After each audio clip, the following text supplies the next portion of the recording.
ये जो है चैप्टर 2 जो है आपका पॉलिटी का, क्लास 11 की polity, Indian constitution at work का चैप्टर नंबर 2 है और चैप्टर नंबर 2 का पार्ट 2 है। तो अब यहाँ से हम पढ़ेंगे कि आप देख सकते हैं कि under the right to freedom there are some other rights as well as. Right to freedom है, राइट टू फ्रीडम में उसके अलावा भी और बहुत सी राइट्स यहाँ पे होती हैं। ये जो राइट है वो हावेवर एब्सोल्यूट नहीं है, हर एक जो इनमें से जो है वो मतलब उस पर कुछ भी रेस्ट्रिक्शंस भी लग सकते हैं और रेस्ट्रिक्शन जो है वो गवर्नमेंट ही इम्पोज करती है। फॉर एग्जांपल अगर हम बात करें right to freedom of speech and expression, तो इस पे भी थोड़े से रेस्ट्रिक्शंस लग सकते हैं, जैसे पब्लिक ऑर्डर है, पीस और मॉरलिटी की वजह से। Freedom to assemble to is to be exercise peacefully and without arms. अब आपको एक राइट दी गई है फ्रीडम टू असेंबल, लेकिन इस पे भी सर्टेन क्या हो सकते हैं, रेस्ट्रिक्शन लग सकते हैं कि आपको क्या करना है, पीसफुली क्या होना है भाई, असेंबल करना है। ठीक है, पीसफुली असेंबल करना है। सरकार इम्पोज कर सकती है रेस्ट्रिक्शंस को बहुत सारे एरियाज में, जो डिक्लेयर करता है असेंबली किसका, 5 और मोर पर्सन एज अनलॉफुल। 5 या 5 से ज्यादा जो पर्सन है उनकी असेंबली क्या हो सकती है, यहाँ पे अनलॉफुल हो सकती है। तो इस तरह की जो पावर है वो इजीली मिसयूज हो सकती है और किससे, एडमिनिस्ट्रेशन से। Genuine protest against an act of policy of government by the people may be denied permission. अगर लोग जो है वो अवेयर है और विजिलेंट है in regard to their rights और वो चूज करते हैं कि वो प्रोटेस्ट करे against such acts of administration, तो इस तरह के जो मिसयूज है वो रेयर बन जाते हैं। कॉन्स्टिट्यूएंट असेंबली की बात करें, कुछ मेंबर जो है उन्होंने अपना जो डिससेटिस्फेक्शन है अबाउट रेस्ट्रिक्शन ऑन राइट्स उसको क्या कर दिया है भाई, उन्होंने अपना एक्सप्रेस कर दिया है। अब यहाँ पे हम देखते हैं, I feel that many of these fundamental rights have been framed from the point of view of police constable. इनका ये कहना, you will find that very minimum rights have been conceded and are almost invariably followed by a proviso. Almost every article is followed by a proviso, which takes away the right almost completely. What should be our conception of fundamental rights? We want to incorporate every one of those rights which our people want to get. ये सोमनाथ लाहिरी ने ये आरोप लगाया है। Right किसकी है? अब भाई कोई अक्यूज है, कोई किसी ने कोई गुनाह किया है और उस गुनाह में वो क्या हुआ है, उसको क्या बोल दिया है कि कसूरवार ठहरा दिया गया है। तो हमारा कॉन्स्टिट्यूशन ये भी इंश्योर करता है कि अगर कोई पर्सन एक्यूज हो गया है कोई ऑफेंसेस की वजह से, तो उसको क्या होना चाहिए, उसको भी प्रोटेक्शन यहाँ पे मिलना चाहिए। We often tend to believe that anyone who is charged with some offence is guilty. अब ऐसा नहीं है कि आप पे चार्जेस लग गए हैं तो आप उसके गिल्टी होंगे, नहीं, ऐसा बिल्कुल भी नहीं है। No one is guilty unless the court has found that person guilty of an offence. जब तक कोर्ट नहीं ये बयान कर देता, कोर्ट ये डिक्लेयर नहीं कर देता कि ये पर्सन गिल्टी है, तब तक किसी को भी गिल्टी नहीं मानना चाहिए। तो ये नेसेसरी है कि पर्सन जो एक्यूज है किसी भी क्राइम का, उसको एडिक्वेट अपॉर्चुनिटी मिलनी चाहिए ताकि वो अपने आप को डिफेंड कर सके। अगर हमें इंश्योर करना है fair trial in courts, constitution ने 3 राइट्स यहाँ पे दी गई है कि कोई भी पर्सन है वो पनिश्ड नहीं होगा सेम ऑफेंस के लिए मोर देन वन। एक क्राइम के लिए आपको सजा मिल चुकी है, ठीक है, फिर उस क्राइम के लिए आपको दोबारा सजा नहीं मिल सकती। कोई भी कानून है वो डिक्लेयर नहीं कर सकता किसी भी एक्शन को as legal from a back date मतलब जैसे एक कानून जो है 2016 में कुछ और था, 2017 में कुछ और था। तो जो 2016 में कानून था वो 2017 में एप्लीकेबल नहीं होगा, right. No person shall be asked to give evidence against himself और हरसेल्फ। अब ये पूछा नहीं जाना चाहिए कि भाई आप अपने अगेंस्ट एविडेंस दो, ठीक है, बिल्कुल भी ऐसा यहाँ पे नहीं है। एक्सप्लॉयटेशन के भी अगेंस्ट हमारी राइट्स है। हमारी कंट्री में क्या होता है कि मिलियंस ऑफ पीपल है जो अंडर प्रिविलेज्ड है और डिप्राइव्ड है, तो उनके साथ बहुत सारा एक्सप्लॉयटेशन होता है और ये ह्यूमन बीइंग ही करते हैं। One such form of exploitation जो है वो हमारा है बेगार, जिसको हम फोर्स लेबर भी बोलते हैं, और इसमें क्या होता है कि पेमेंट नहीं दी जाती। दूसरा जो क्लोजली रिलेटेड फॉर्म है एक्सप्लॉयटेशन का, वो क्या है, बाइंग एंड सेलिंग किसका, ह्यूमन बींग, और उनको स्लेव्स की तरह यूज करना। Both of these are prohibited under the constitution. Force labour जो है वो इम्पोज था कौन, लैंडलॉर्ड से, मनी लेंडर से एंड अदर वेल्दी पर्सन से इन द पास्ट। कुछ फॉर्म है बॉन्डेड लेबर के, वो स्टिल कंटिन्यू होते हैं कंट्री में, स्पेशली किसमें, ब्रिक इन वर्क में। It has now been declared a crime and it is punishable. अब आपको बताना है fundamental rights whose violation is depicted in this photograph। तो ये एक पिक्चर है, तो यहाँ पे क्या होता है कि ये बच्चा है, और ये बच्चा जो है वो आप देख सकते हैं कि वर्क कर रहा है, ठीक है। अब आपको मुझे मेंशन करके बताना है कमेंट सेक्शन में कि आपके हिसाब से कौन कौन सी राइट्स है जिससे इस बच्चे को क्या किया हुआ है, डिप्राइव किया हुआ है, ठीक है। आप मुझे प्लीज एक बार कमेंट सेक्शन में ये चीज जरूर बताइएगा। कॉन्स्टिट्यूशन फॉरबिड करता है कि बच्चों को, अगर बच्चों की एज 14 साल है तो फिर उन 14 साल से कम है तो आप उनको भाई नहीं कर सकते डेंजरस जॉब्स में, फैक्ट्रीज में, माइंस में, with child labour being made illegal and right to education becoming a fundamental right for children.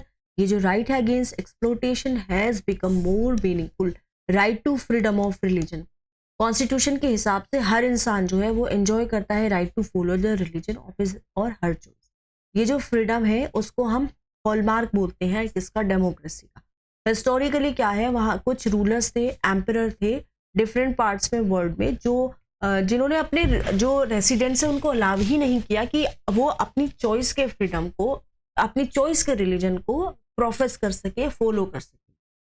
Person जो एक डिफरेंट रिलीजन फॉलो करते थे from that of the ruler, या तो उनको परसिक्यूट कर दिया जाता था या उनको फिर बोला जाता था कि आप कन्वर्ट हो to the official religion of the rulers. Therefore democracy has always incorporated कि यहाँ पे फ्रीडम होना चाहिए to follow the religion of one's choice as one of its basic principle. For example जैसे इंडिया है, भारत है, तो भारत में हम जानते बहुत सारे रिलीजन के लोग यहाँ पे रहते हैं। हिंदू भी रहते हैं, ठीक है, मुस्लिम भी रहते हैं, ओके, और यहाँ पे क्रिश्चियंस भी है, उसके बाद यहाँ पे जैन भी है, बुद्धिस्ट भी है, ठीक है। अब उसके अलावा भी बहुत सारे रिलीजन हैं। तो अब आप बताइए कि क्या आपको कभी यहाँ पे ऐसा लगा है कि आपको सरकार की तरफ से कोई फोर्स किया गया हो कि भाई आप सिर्फ हिंदू रिलीजन को फॉलो कर सकते हो? नहीं, ऐसा नहीं हुआ है, क्योंकि हमारे देश में, हमारे भारत जो देश है उसकी एक खास जो विशेषता ये है कि भारत ने हमेशा से सभी धर्मों के लोगों को पनाह दी है, और यहाँ पे जितनी राइट्स एक हिंदू को मिलती है, जितने अधिकार एक हिंदू के पास है, उतनी ही एक मुसलमान के पास है, उतनी ही क्रिश्चियन के पास है, उतनी ही जैन के पास है। यानी कि हमने तो कभी नहीं देखा कि धर्म के नाम पे हमारे देश में कभी कुछ हुआ हो, हमने कभी ये फील नहीं किया। तो हमारा जो देश है वो हमेशा से दूसरे जो धर्म हैं उसकी इसने हमेशा से इज्जत की है। इन इंडिया हर किसी के पास फ्रीडम है कि आप रिलीजन को चूज कर सको, आप प्रैक्टिस कर सको उस रिलीजन को। फ्रीडम जो है रिलीजन का वो इंक्लूड्स करता है फ्रीडम किसका, कंसाइंस का। इसका मतलब है कि एक पर्सन जो है वो चूज कर सकता है कोई भी रिलीजन को, या फिर चूज कर सकता है कि वो भाई कोई रिलीजन ना हो। अब ऐसा है जैसे आप सपोज करो आप मुस्लिम हैं, ठीक है, सपोज करो आप हिंदू हैं, ठीक है, सपोज करो आप कुछ भी। अब आपके पास ये चॉइस है, as a Muslim I have choice in India, as a Hindu I have choice in India, that I if I am free to follow none of the religion, right? Sorry, I am allowed to not to follow any religion. Yes, I am allowed. ठीक है, ये मेरे देश का कानून मुझे allow करता है कि भाई अगर आप किसी भी धर्म को नहीं मानते, ठीक है, it's fine. Freedom of religion includes करता है फ्रीडम टू प्रोफेस, आप प्रोफेस कर सकते हैं, फॉलो करते हैं, प्रोपगेट कर सकते हैं किसी भी रिलीजन को। फ्रीडम ऑफ रिलीजन क्या है, is subject to certain limitation. लेकिन भाई साहब यहाँ पे भी कुछ लिमिटेशंस है। गवर्नमेंट कुछ रीजनेबल रेस्ट्रिक्शंस यहाँ पे लगा सकता है on the practice of the freedom of religion in order to protect public order, morality and health. इसका मतलब होता है कि जो फ्रीडम ऑफ रिलीजन है वो यहाँ पे एक अनलिमिटेड राइट नहीं है। सरकार क्या कर सकती है, इंटरफेयर कर सकती है किसमें, रिलीजियस मैटर्स में, routing out certain social legal. For example अगर हम बात करें पास्ट में, सरकार ने कुछ स्टेप्स लिए हैं जिसमें वो सती प्रथा जो एक बहुत बड़ी इविल थी हमारी सोसाइटी की, बाईगैमी या फिर ह्यूमन सेक्रीफाइस, इनको सरकार ने क्या किया है, बैन किया है। इस तरह के जो रेस्ट्रिक्शन है उनको हम अपोज नहीं कर सकते in the name of interference in right to freedom of religion, क्योंकि कुछ ऐसी जो प्रैक्टिसेस होती हैं रिलीजन में जो कि ह्यूमैनिटी के अगेंस्ट हो। ठीक है, अब ह्यूमैनिटी के अगेंस्ट है तो हम बिल्कुल उनमें थोड़ा सुधार ला सकते हैं, उनको हम बैन कर सकते हैं, right. Limitation on the right to freedom of religion always produce tensions between followers of various religions and the government. जब सरकार सीक करती है to restrict some activities of religious group, people of that religion feel that this is interference in their religion. Freedom of religion becomes a matter of political controversy for yet another reason. Political controversy का एक क्या बन जाता है, एक reason यहाँ पे ये बन जाता है। ओके, अब यहाँ पे आता है कॉन्स्टिट्यूशन ने गारंटी की है right to propagate one's religion. इसका इंक्लूड ये इंक्लूड करता है persuading people to convert from one religion to another. However some people recent conversion on the ground that these are based on intimidation or inducement। अब यहाँ पे क्या होता है कि भाई आप जो है, अगर एक पर्सन है वो अपनी इच्छा से बिना फोर्सफुली, ठीक है, बिना किसी फोर्स के वो कन्वर्ट कर सकता है एक रिलीजन से दूसरे रिलीजन से, क्योंकि उसको पूरा अधिकार। कॉन्स्टिट्यूशन अलाउ नहीं करता ये जो फोर्सिबल कन्वर्जन्स होते हैं। ये क्या देता है, सिर्फ हमें एक राइट देता है कि आप अपने रिलीजन को स्प्रेड कर सकते हो about our religion and thus attracts other too. Equality of all religion. Being a country which is home to several religions, it is necessary that government must extend equal treatment to different religion. Negatively, it means that government will not favor any particular religion. बिल्कुल नहीं favour करना चाहिए। India जो है उसके पास अभी तक कोई ऑफिशियल रिलीजन नहीं है।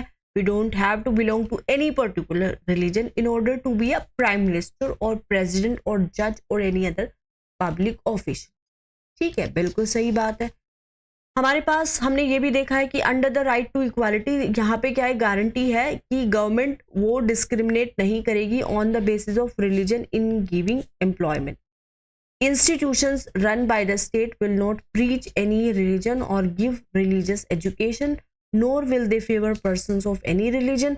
Objective of these provisions is to sustain and nurture the principle of secularism. वो इस वजह से है क्योंकि इंडिया जो है, भारत एक सेक्युलर कंट्री है। भारत एक सेक्युलर कंट्री है, किसी भी एक रिलीजन को ज़्यादा जो है वो मतलब इम्पोर्टेंस नहीं दी जा सकती दूसरे रिलीजन के कंपैरिजन में। फिर आपके पास कल्चरल एजुकेशनल राइट्स भी है। जब हम सोसाइटी की बात करते हैं तो हम डाइवर्सिटी के बारे में इमेजिन करते हैं। डाइवर्सिटी तो इंडिया बहुत सारी मोनोलिथिक सोसाइटी की बनी। India is not made up of monolithic society. We are a society जिसके पास बहुत सारी डाइवर्सिटी है, और सोसाइटी जो है वहाँ पे डाइवर्सिटी है। There would be social sections which are small in numbers compared to some other group. अगर एक ग्रुप माइनॉरिटी में है, will it have to adopt the culture of the majority? ठीक है, क्या ऐसा है, देखते हैं, पढ़ते हैं। हमारा कॉन्स्टिट्यूशन ये बिलीव करता है भाई साहब कि डाइवर्सिटी जो है वो हमारी क्या है, स्ट्रेंथ है। देखो, डाइवर्सिटी कहीं क्या होती है, कहीं एक क्लैशेस का कारण होती है, लेकिन हमारे हिंदुस्तान में डाइवर्सिटी क्या है, ये भाई क्या है, एक स्ट्रेंथ का कारण है। देयरफॉर एक फंडामेंटल राइट जो है वो है right of the minorities to maintain their culture. भाई मैं एक माइनॉरिटी में अगर हूँ तो मेरे पास भी उतना ही अधिकार है जितना कि एक पर्सन के पास अधिकार है जो कि मेजॉरिटी रिलीजन फॉलो करता है। माइनॉरिटी स्टेटस जो है वो डिपेंडेंट नहीं है ओनली अपॉन रिलीजन। यहाँ पे लिंग्विस्टिक माइनॉरिटी में भी आप आ सकते हैं, कल्चरल माइनॉरिटीज में भी आ सकते हैं, ठीक है। माइनॉरिटीज क्या है, वो ग्रुप है जिनकी कॉमन लैंग्वेज हो या फिर रिलीजन हो या एक पर्टिकुलर पार्ट जो है कंट्री का या फिर in the country as a whole, so they are outnumbered by some other social section। इस तरह की जो कम्युनिटीज है उनके पास एक कल्चर है, लैंग्वेज है, स्क्रिप्ट है उनकी खुद की, और उनके पास एक राइट है, right to conserve and develop these. जितनी भी माइनॉरिटीज है, रिलीजियस है या लिंग्विस्टिक है, वो अपने खुद के एजुकेशन इंस्टीट्यूशंस बना सकती है। By doing so they can preserve and develop their own culture. सरकार जो है वो वाइल ग्रांटिंग एड बिल्कुल उनको मिलेगा। यहाँ पे इस तरह के एजुकेशन इंस्टीट्यूशन को सरकार डिस्क्रिमिनेट नहीं कर सकती किसी भी एजुकेशनल इंस्टीट्यूशन के against, based on that against any educational institution on the basis that it is under the management of minority community। ठीक है, ऐसा बिल्कुल भी आपने नहीं देखा होगा कि ऐसा हो सकता है। ओके, अब हम बात कर रहे हैं यहाँ पे heavy responsibility would be cast on the majority to see that in fact the minorities feel secure. Only safety for the minorities lies in a secular state. ठीक है, it pays them to be nationalist. Majority community should not boast of their national outlook. They should try to place themselves in the position of the minorities and try to appreciate their fears. All demands for safeguards are the products of those fears that the minorities have in their minds, as regards their language, their script, and also about the services. Okay. अब आता है हमारा right to constitutional remedies का। Right to constitution remedies. देखिए, ये constitutional remedies जो है उसका मतलब होता है कि अगर हम जानते हैं कि कॉन्स्टिट्यूशन बहुत सारी हमारी फंडामेंटल राइट्स कंटेन करता है, लेकिन सिर्फ फंडामेंटल राइट्स को लिख देना बिल्कुल इनफ नहीं है। There has been a way through which they could be realised in practice and defended against any act on these rights. सिर्फ फंडामेंटल राइट्स को लिख देना, ये इनको हम लिख रहे हैं, हमने लिख दिया फंडामेंटल राइट्स को कॉन्स्टिट्यूशन में, लेकिन ये फंडामेंटल राइट्स जो है वो प्रैक्टिस में आए। ठीक है, ये हमें कौन देता है, यहाँ पे ये हमारा जो जुडिशरी है वो कहता है कि एनफोर्सेबल है। अगर आपकी जो फंडामेंटल राइट्स हैं उन पे कोई अटैक करता है तो आप कहाँ पे जा सकते हैं, कॉन्स्टिट्यूशनल रेमेडी के लिए ऑप्ट कर सकते हैं। कॉन्स्टिट्यूशनल रेमेडी का मतलब होता है कि अगर सपोज करो कि आपका उल्लंघन हुआ है किसी राइट्स का, तो आप जो है फॉर एग्जांपल आपके पास एक राइट टू स्पीच है, ठीक है, राइट टू स्पीच है, राइट टू फ्रीडम है, आपको लग रहा है कि कोई आपकी फंडामेंटल राइट्स का उल्लंघन करता है, आप कोर्ट में जा सकते हैं। तो डॉक्टर अम्बेडकर ने कंसिडर किया था कि जो ये राइट है कॉन्स्टिट्यूशनल रेमेडीज का, ये हार्ट और सोल है कॉन्स्टिट्यूशन का। ठीक है, इतना बड़ा इसको टाइटल दे दिया गया है, इतना बड़ा क्या दे दिया गया है, टाइटल दे दिया गया है। इट इज़ बिकॉज क्योंकि ये राइट क्या देती है, सिटीजन को एक राइट देती है कि आप हाई कोर्ट में जा सकते हो, हाई कोर्ट के अलावा आप सुप्रीम कोर्ट में भी जा सकते हो कि आपकी जो फंडामेंटल राइट है वो रिस्टोर हो जाए। अगर उनका उल्लंघन होता है, उल्लंघन मतलब वायलेशन होता है, कोई आपसे छीनता है, सुप्रीम कोर्ट और हाई कोर्ट इशू कर सकते हैं ऑर्डर, और क्या दे सकते हैं, डायरेक्टिव्स दे सकते हैं सरकार को भी, इसके लिए राइट्स के एनफोर्समेंट के लिए कोर्ट इशू कर सकता है बहुत सारे स्पेशल ऑर्डर। उनको हम क्या बोलते हैं, रिट्स बोलते हैं। क्या बोलते हैं हम, WRITS, रिट्स बोलते हैं। अब इसमें पहला जो है वो आता है आपका हेबियस कॉर्पस। एक रिट होती है हेबियस कॉर्पस की, इसका मतलब होता है कि कोर्ट का जो ऑर्डर है, कोर्ट ऑर्डर करता है कि अगर किसी पर्सन को आपने अरेस्ट किया है तो उसको कहाँ पे प्रेजेंट करना है, before it. It can also order to set free an arrested person if the manner और grounds of arrest are not lawful और सेटिस्फैक्ट्री। मतलब क्या है कि कोर्ट ये कह सकता है, भाई आपने किसी को गिरफ्तार किया है तो आप उसको कोर्ट के सामने, आप हमारे सामने उसको लेके आइए, हेबियस कॉर्पस। ठीक है, कॉर्प का मतलब हेबियस कॉर्पस वही होता है कि आप उस इंसान को लेके आइए, और अगर आपने उसको इलीगल तरीके से अरेस्ट किया है तो आप उसको छोड़ दीजिए। हेबियस कॉर्पस के बाद आता है मैंडेमस। तो ये मैंडेमस जो है रिट है, इशूड होती है जब कोर्ट जो है फाइंड करता है कि कोई भी एक पर्सन है वो अपनी लीगल ड्यूटी नहीं कर रहा है और वो क्या कर रहा है, thereby is infringing on the right of an individual. मतलब आप अपनी ऑफिसर है, लीगल ड्यूटी नहीं कर रहा है, तो उसके खिलाफ क्या हो सकता है, कोर्ट मैंडेमस दे सकता है। फिर आता है प्रोहिबिशन। प्रोहिबिशन क्या है, ये रिट इशूड होती है हायर कोर्ट जो है, हायर कोर्ट या फिर सुप्रीम कोर्ट कब देता है, एक लोअर कोर्ट पे, has considered a case beyond its jurisdiction. The writ is issued by a higher court when a lower court has considered a case against a jurisdiction. ये supreme court है, ठीक है, supreme है, फिर आपका high court है, उसके बाद बहुत सारे लोकल कोर्ट्स भी होते हैं। तो अगर ये होता है हायर कोर्ट सिर्फ लोअर कोर्ट को दे सकता है, कब, जब कोर्ट को ये लगेगा कि ये जो कोई भी मैटर है वो उनके जुरिस्डिक्शन के बाहर है, तो ये प्रोहिबिशन का रिट दे सकते हैं। प्रोहिबिट का मतलब होता है रोकना। क्यों वारंटो, अगर कोर्ट को ये लगता है कि कोई एक पर्सन है वो एक ऑफिस होल्ड कर रहा है बट उस ऑफिस को वो एंटाइटल्ड नहीं है होल्ड करने के लिए, तो वो इशू देगा और उस इशू को हम बोलते हैं क्यों वारंटो, और रेस्ट्रिक्ट करता है पर्सन को from acting as an office holder. फिर आता है फिफ्थ, आता है सर्ट्यूरारी। इस रिट में क्या होता है, कोर्ट ऑर्डर करता है कि भाई कोई भी लोअर कोर्ट है या फिर दूसरी अथॉरिटी है कि आप इस मैटर को ट्रांसफर करो हायर कोर्ट में। जैसे ये आपका लोकल जो है, लोकल लेवल पे यहाँ पे क्या है, कोर्ट है, कोई मैटर है यहाँ पे, ठीक है, कोई मैटर है और यहाँ पे ये, फिर आता है आपका हायर कोर्ट।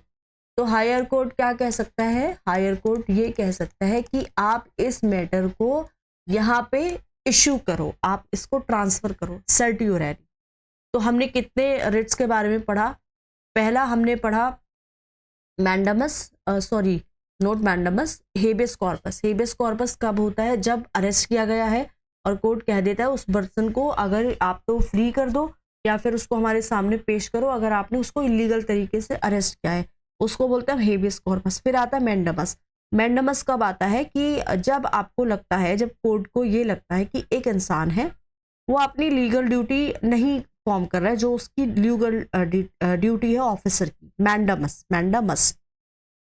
प्रोहिबिशन में कब आता है, जब यहाँ पे कोई एक कोर्ट है, हमें पता है कि वो अपने जुरिस्डिक्शन से बाहर का केस लिए हुए हैं, तो उसको रोका जाएगा, उसको क्या किया जाएगा, प्रोहिबिशन। मैंडा, मैंडा, मैंडा मतलब लीगल ड्यूटी नहीं फॉर्म कर रहा ऑफिस। क्यों वारंटो क्या होता है, क्यों वारंटो ये है कि वारंटो मतलब जैसे एक पर्सन है एक ऑफिस को होल्ड कर रहा है लेकिन उस पे वो एंटाइटल नहीं है, ठीक है। सर्ट्यूररी क्या होता है, ट्रांसफर के लिए होता है। Alright, so apart from the judiciary बहुत सारे दूसरे मैकेनिज्म है वो भी क्रिएटेड हुई हैं लेटर ईयर्स में for the protection of the rights.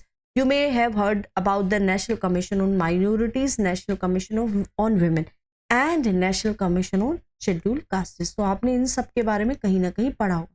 ये इंस्टीट्यूशन क्या करते हैं, देखिए औरतों के अधिकार होते हैं उनको प्रोटेक्ट करते हैं, माइनॉरिटीज के अधिकारों को प्रोटेक्ट करते हैं, या फिर जो दलित्स होते हैं। Besides national human rights commission है NHRC, ये भी एस्टेब्लिश हुआ था कानून के द्वारा, ताकि जो फंडामेंटल है उसको क्या कर सके, प्रोटेक्ट करे, और दूसरी फंडामेंटल राइट्स है और दूसरी तरह की जो राइट्स है उनको क्या होए यहाँ पे कि यहाँ पे इनका क्या हो जाए भाई, प्रोटेक्शन हो जाए फंडामेंटल राइट। अब आता है नेशनल ह्यूमन राइट्स कमीशन। देखिए रियल टेस्ट जो है राइट्स का given by any institute constitution is in their actual implementation. कोई भी राइट देता है, आपको दे दी है बहुत सारी राइट्स आपकी लिखी है कॉन्स्टिट्यूशन में, बट अगर उनका इम्प्लीमेंटेशन ही नहीं हो रहा है तो उन राइट्स का क्या फायदा। पुअर इलिटरेट और डिप्राइव्ड सेक्शन जो है सोसाइटी का, उसको क्या करना है, अपनी राइट्स को एक्सरसाइज करना है। इंडिपेंडेंट ऑर्गेनाइजेशन जैसे कि people's union for civil liberties या फिर people's union for democratic rights, civil liberties democratic rights.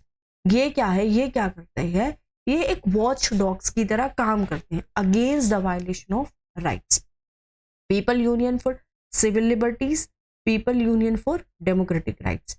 तो गवर्नमेंट ने इनको 1993 में एस्टेब्लिश किया था। ये कुछ इंस्टीट्यूशन है जैसे कि आपका नेशनल ह्यूमन राइट्स कमीशन है। नेशनल ह्यूमन राइट्स कमीशन है, उसमें क्या होता है भाई, एक तो आपका फॉर्मर चीफ जस्टिस होता है सुप्रीम कोर्ट के, ठीक है, सुप्रीम कोर्ट के चीफ जस्टिस हो गए। फिर आपके एक फॉर्मर जज हो गए सुप्रीम कोर्ट के चीफ जस्टिस, सीजे चीफ जस्टिस सुप्रीम कोर्ट के एक जज होते हैं, और एक फॉर्मर चीफ जस्टिस होते हैं यहाँ पे हाई कोर्ट के, और दो और मेंबर होते हैं जिनको नॉलेज होती है, प्रैक्टिकल एक्सपीरियंस होता है in matters relating to human rights. Commissions का जो फंक्शन है वो क्या इंक्लूड करता है, इंक्वायरी करता है एट इट्स ओन इनिशिएटिव और on a petition presented to it by a victim into a complaint.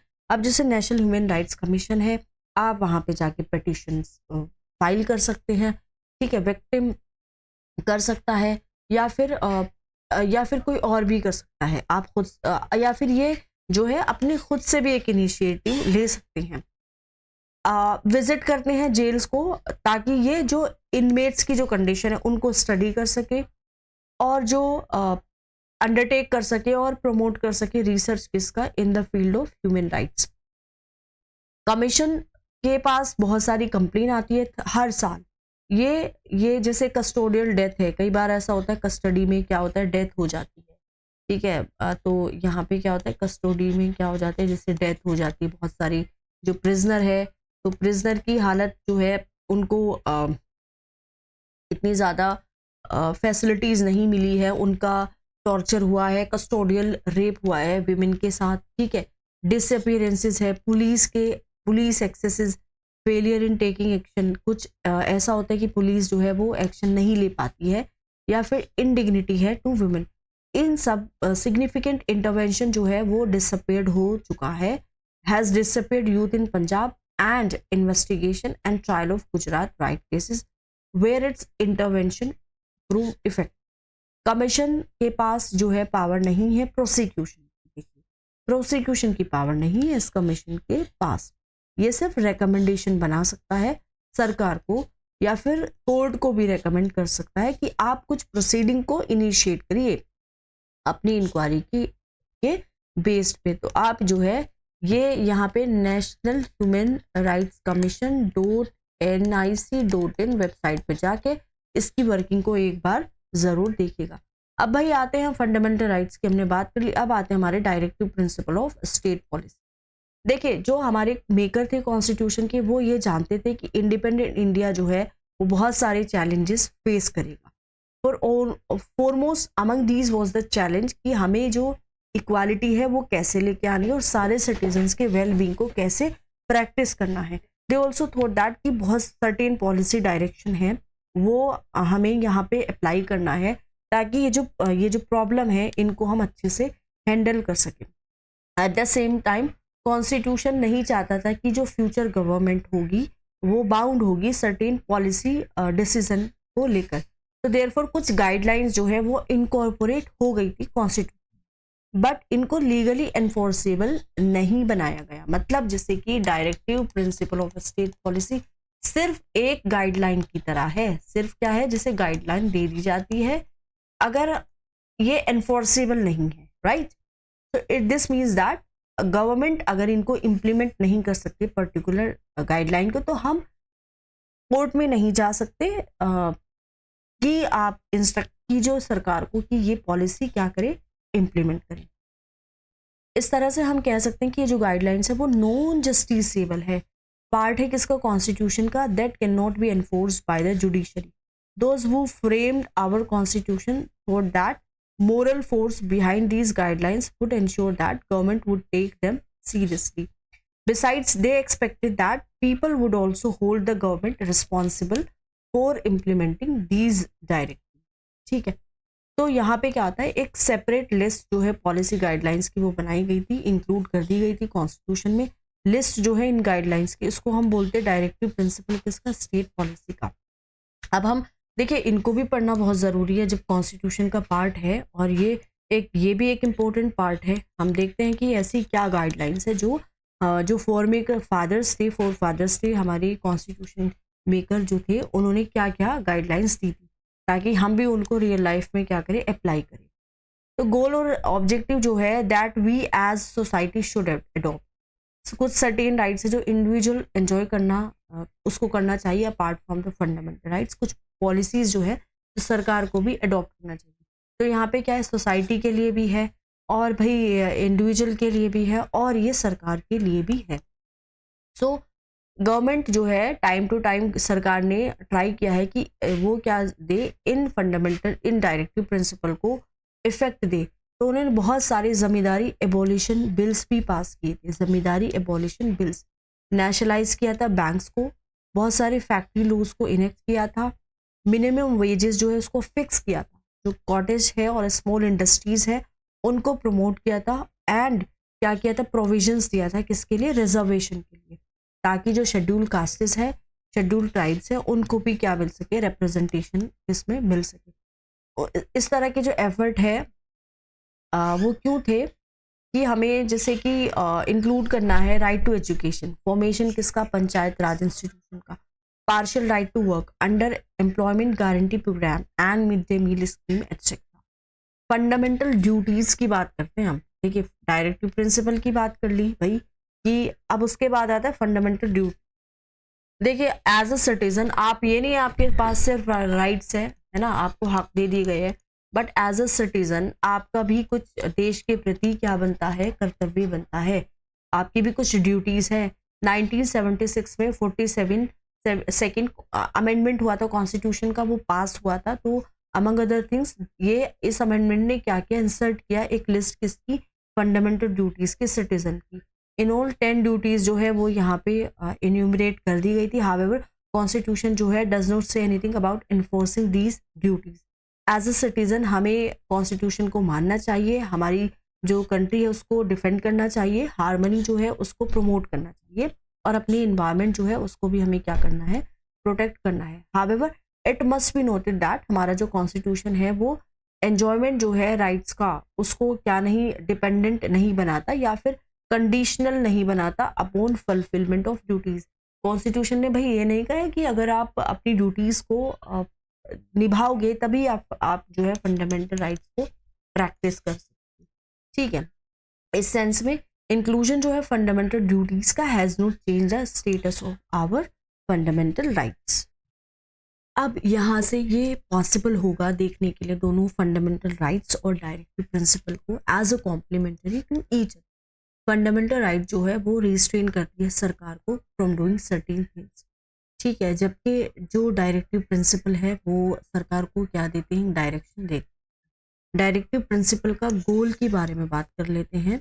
गोल क्या है, ये वेलफेयर की बात करते हैं लोगों का, ठीक है, पीपल का, सोसाइटी का, सोशल वेलफेयर हो, इकोनॉमिक वेलफेयर हो, पॉलिटिकल जस्टिस भी हो, raising the standard of living. क्यों, क्योंकि इक्विटेबल डिस्ट्रीब्यूशन ऑफ रिसोर्सेज की बात करते हैं, ये बात करते हैं प्रमोशन किसका, इंटरनेशनल पीस का, ठीक है। पॉलिसीज क्या है, जैसे uniform civil code, prohibition of consumption of alcoholic liquor, promotion of cottage industries, preservation किसका, slaughter of useful cattle and promotion of village panchayat. उसके बाद आता non justiciable rights, adequate livelihood, equal pay for equal work for men and women, right against economic exploitation, right to work, early childhood care and education below the age of 6 years, ठीक है। ये आ जाता है हमारा directive principle में। Principal जो है एग्जोर्ट करते हैं गवर्नमेंट को कि आप कुछ चीज़ें कीजिए आपकी सोसाइटी के वेलफेयर के लिए। फंडामेंटल राइट जो है वो क्या कर सकते हैं, मेनली प्रोटेक्ट करते हैं राइट्स किसी भी इंडिविजुअल के, जबकि डायरेक्टिव प्रिंसिपल इंश्योर करते हैं सिर्फ कि वेल बीइंग हो पूरी एंटायर सोसाइटी का। हाउएवर एट टाइम्स जब गवर्नमेंट इंटेंड करती है इनको इम्प्लीमेंट करने के लिए, it can come in conflict with the fundamental rights of the citizen. तो प्रॉब्लम कब आई, जब सरकार ने एक लॉज पास किए कि जमींदारी जो है उसका एबॉलिश हो। सो ये जो मेजर्स थे वो इसलिए लिए गए थे, क्यों जमींदारी के एबॉलिश करने की बात क्यों की गई थी, ये वो इस वजह से की गई थी बिकॉज बिकॉज दीज मेजर्स पर बिकॉज बहुत सारे जो लोग थे यहाँ पे अनइक्वल डिस्ट्रीब्यूशन था लैंड रिसोर्सेज का, ठीक है। ये जो मेजर्स थे वो इसलिए लिए सरकार ने कि वर अपोज ऑन द ग्राउंड, और ये अपोजिशन भी हुआ इनका क्योंकि वायलेट कर रहे हैं right to property. However keeping in mind societal needs जो है जो बड़ी होती है इंडिविजुअल इंटरेस्ट थी, गवर्नमेंट ने फिर क्या कर दिया, अमेंड कर दिया कॉन्स्टिट्यूशन को ताकि जो directive principle of state policy है उसको इफेक्ट दे सके। इसकी वजह से क्या हुआ, एक बहुत ज़्यादा बैटल हुई, एग्जीक्यूटिव और जुडिशरी ने डिफरेंट पोजीशंस ले ली थी। सरकार ने क्लेम किया था कि जो राइट है वो हम क्या कर सकते हैं, एब्रिज कर सकते हैं for giving effect to directive principle. ये आर्ग्यूमेंट एज्यूम करता है कि जो राइट्स हैं वो क्या थे, एक हिंड्रेंस थी। हिंड्रेंस किसके, वेलफेयर के लिए, वेलफेयर किसका, लोगों का welfare. On the other hand court ने ये कहा था कि फंडामेंटल राइट जो थी वो बहुत इंपॉर्टेंट थी और इतनी सेक्रेट भी थी कि वो लिमिटेड नहीं कर सकते हम for purposes of implementing directive principle. अब आता है राइट टू प्रॉपर्टी। देखिए ये कंट्रोवर्सी थी रिलेशनशिप के बारे में between rights and directive principle. यहाँ पे एक इम्पोर्टेंट रीजन था कॉन्स्टिट्यूशन में ओरिजिनली, वहाँ पे क्या था कि fundamental right to acquire, possess and maintain property, but constitution ने क्लियर किया था कि प्रॉपर्टी जो है वो could be taken away by the government for public welfare. Since 1950 सरकार ने बहुत सारे लॉज बनाए थे जो limited this right to property. This right was at the centre of the long debate over the relationship between rights and directive principal.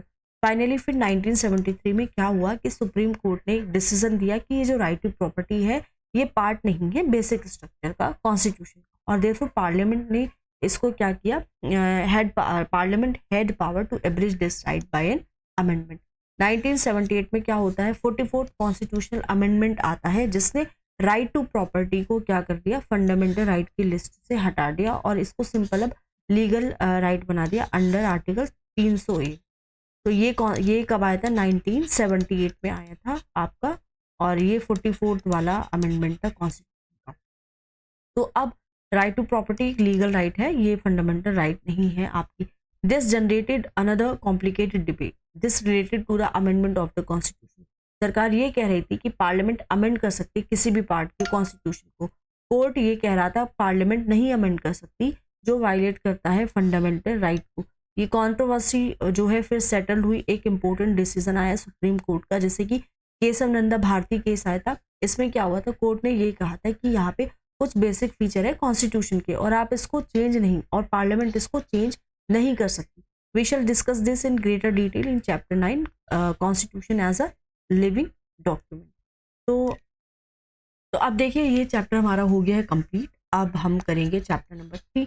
तो देखिए अगर आपको लेक्चर पसंद आ रही है तो प्लीज़ शेयर, लाइक और सब्सक्राइब करना मत भूलिएगा। प्लीज़ मेरी आपसे हम्बल रिक्वेस्ट है। Thank you.